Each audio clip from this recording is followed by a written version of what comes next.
E aí galerinha, tudo bem com vocês? Sejam todos bem-vindos aí para mais um vídeo aqui no nosso canal e dando continuidade aqui no nosso tutorial falando sobre parâmetros da água. Hoje nós vamos falar aí sobre alguns parâmetros que para muitos aquaristas é o terror dos nossos aquários, né? Então hoje eu quero passar para vocês aí algumas dicas muito importantes de como você manter esses parâmetros aí mais estáveis possível para poder manter uma qualidade nos nossos aquários, beleza? E para você que está chegando agora e não acompanhou o vídeo anterior, dá uma passadinha lá nos nossos vídeos aqui no nosso canal para você poder assistir a parte 1 e não ficar perdido, beleza galera? Então vamos lá para mais um vídeo no nosso canal. Valeu!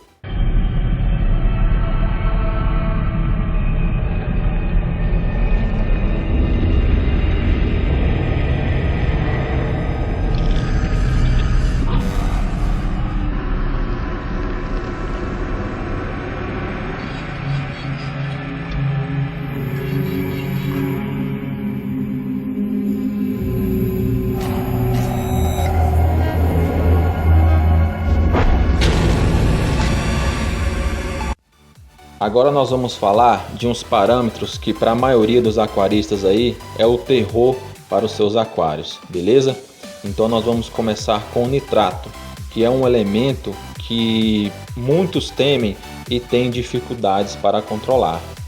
As formas de nitrogênio que são encontradas nos alimentos podem, em muitos aquários, elevar os níveis, tornando difícil a manutenção dos níveis naturais. Uma ou duas décadas atrás, muitos aquaristas realizavam trocas de água para a redução de nitrato como um de seus principais objetivos. Felizmente, agora temos uma grande variedade de maneiras para manter o nitrato estável. Os aquários modernos sofrem muito menos com picos dessa substância do que os aquários de antigamente. O nitrato existe em nossos aquários porque nós mesmos introduzimos uma grande parte dele. Então, o que fazer nesse caso? Devo parar de alimentar os meus animais? Não, galera.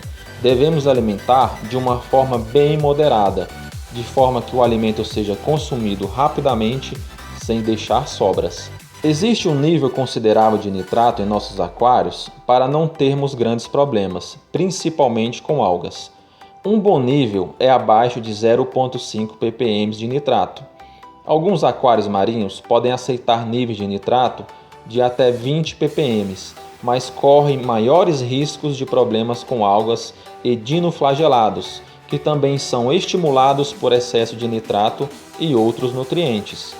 Uma ótima dica que eu tenho para vocês que estão tendo problema com o nitrato é a montagem do ATS, que foi que eu fiz. No início da montagem do meu aquário, eu tive grandes problemas aí com algas filamentosas e até mesmo com um pouco de ciano. Então, com a montagem desse sistema ATS, com 30 a 40 dias, eu já comecei a ter aí grandes resultados, reduzindo aí as algas do meu aquário e até mesmo o ciano. Então, para quem não está tendo muita grana para investir em um equipamento, né, em alguma coisa que possa ser utilizada aí com mais rapidez, você pode estar montando aí o seu ATS. Eu vou deixar aqui também um cardzinho para que você também possa clicar e acompanhar lá o tutorial da montagem desse ATS, beleza? Agora vamos falar do grande vilão que anda bem juntinho com o nitrato, que é o tal do fosfato, que muita gente aí, né, faz testes de nitrato, mas esquece de fazer o teste do fosfato. E ele, junto com o nitrato, se torna praticamente uma bomba atômica no seu aquário para que possa surgir aí algas e até mesmo o ciano. Beleza, galera? Então, a forma mais simples do fósforo em aquários marinhos é sobre a forma de ortofosfato inorgânico. O ortofosfato é a forma do fósforo mais medida pelos testes existentes no mercado. Também está presente na água do mar, embora outras formas estão presentes também. Sua concentração no mar varia de lugar para lugar, com a profundidade e com o período do dia. Nas águas mais rasas, há uma escassez desse elemento em relação às águas mais profundas, devido às atividades biológicas na superfície que consomem o fosfato e associam-se em seus organismos. Tipicamente, as concentrações de fosfato na superfície dos oceanos são muito baixas, às vezes tão baixo quanto a 0,005 ppm.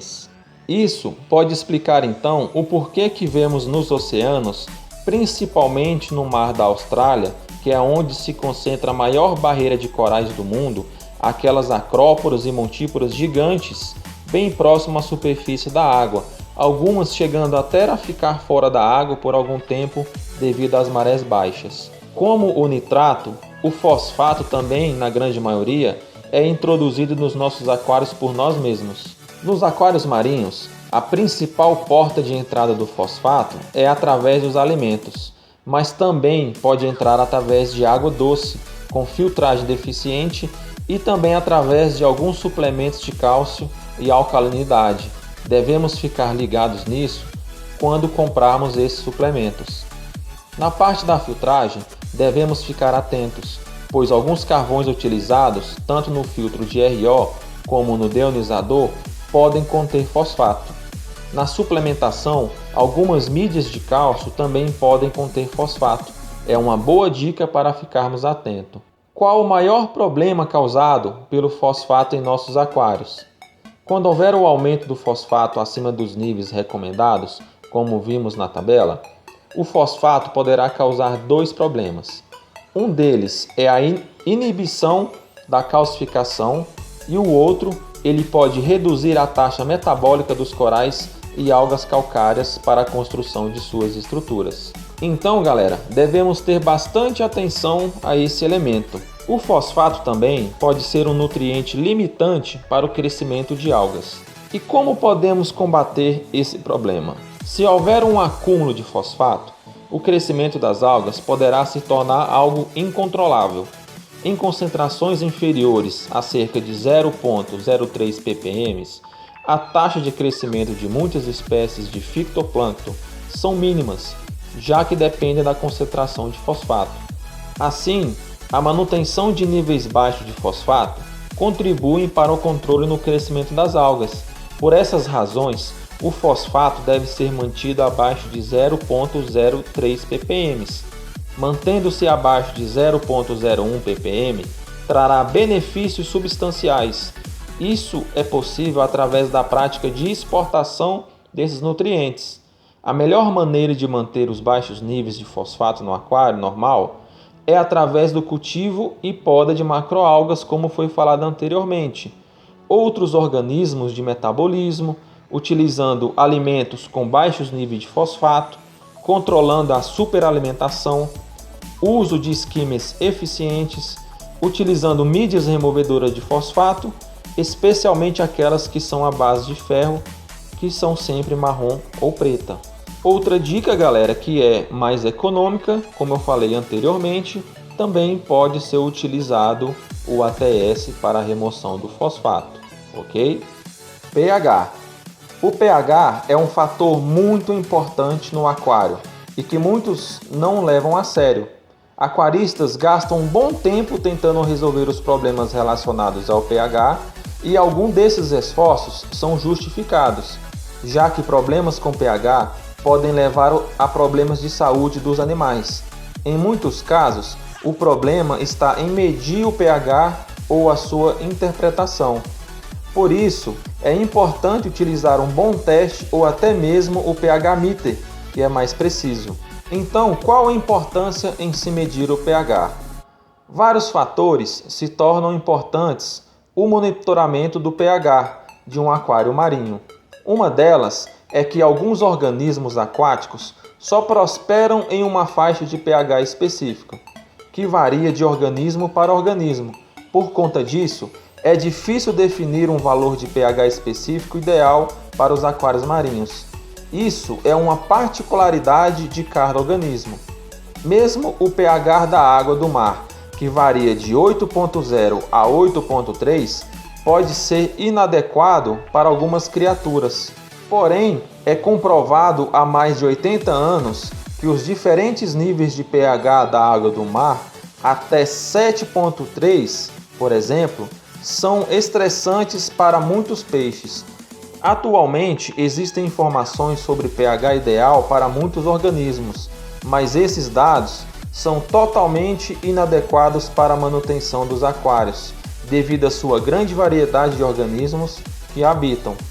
Então, o ideal é sempre manter o pH no nível do mar, entre 8.0 a 8.3.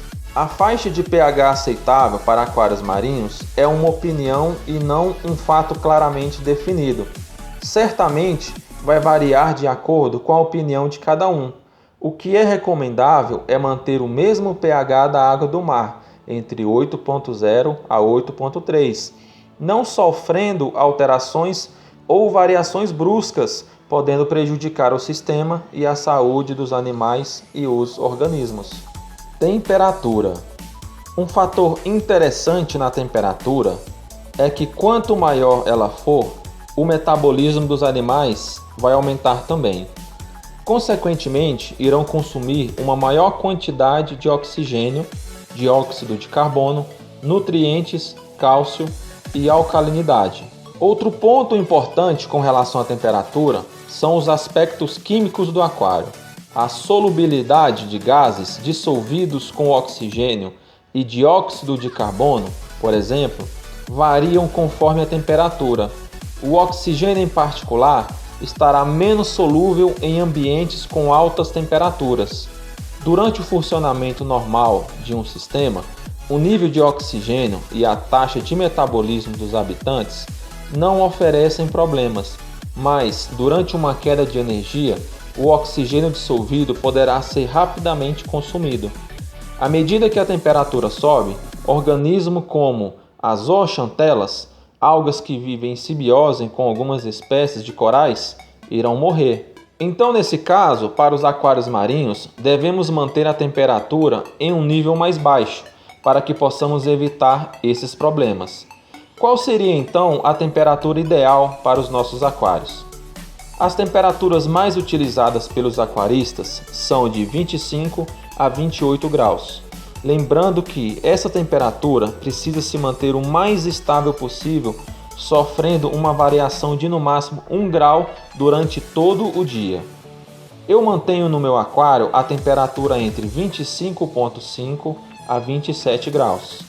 Isso é possível utilizando uma controladora de temperatura que tem uma programação estipulada para aquecer o aquário quando necessário ou resfriar também.